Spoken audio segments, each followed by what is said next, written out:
All right, so we're going to continue to focus on these high terrain showers and storms early on this afternoon. I'd say up until about 7 o'clock.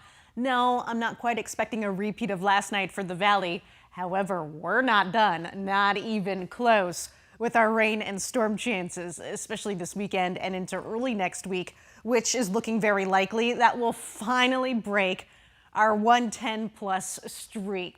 We're finding numerous showers and thunderstorms in those higher elevations. These cells about 15 miles to the west of you in Yarnell. They continue to fizzle out. We'll take you toward Flagstaff, Williams. Widespread showers and thunderstorms pumping out quick, heavy downpours, numerous lightning strikes, and cells quickly dying between Holbrook and Winslow. Batch of showers.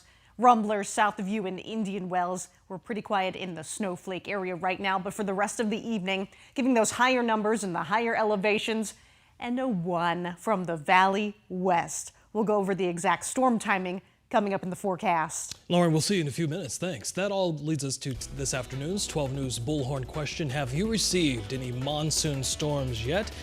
50-50 split right now. Yeah, looks like it. So you can vote. Let us know what you've experienced in your neighborhood by going to 12news.com/bullhorn. Due today at 4 o'clock, concern could be growing for parents who rely on child care centers.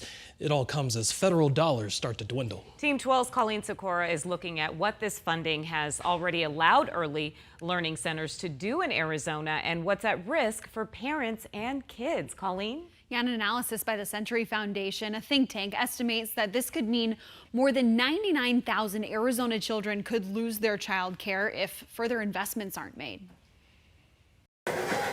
See, it says Home Sweet Classroom. Not only helping preschoolers at the Legacy Foundation Christown YMCA, Are we nice to our friends?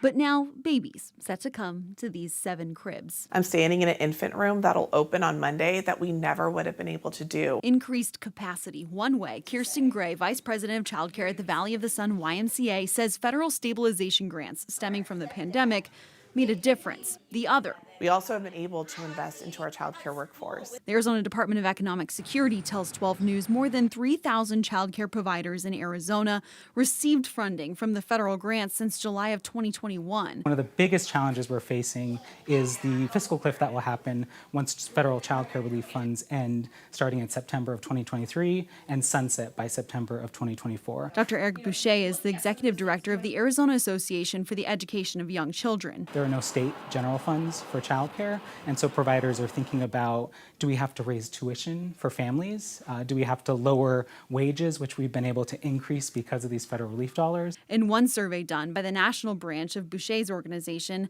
half of child care centers surveyed in Arizona reported they'll have to raise tuition when grants end. And what that means is more closed classrooms, longer wait lists for families, families not being able to access quality care, families making decisions about having to stay home instead of working. It's quality and safety. We know that working moms and working dads need to feel comfortable leaving their children when they go off to work and know that they are being invested into, nurtured, developed. And this impact is so significant, not just at the family unit, but the community. I'm making a rainbow. Hopeful action will come We need Congress and we need our state lawmakers to act. to help the future. Who wants to be a teacher when they grow up? We need it. And DES tells us they have not heard from child care providers saying they'll face closure when these federal funds expire, but say that the department is keeping an eye on the child care network as, quote, there is concern that without further investment in child care, some of the improvements that have been made to expand access and quality will be lost. Colleen Sikora, 12 News.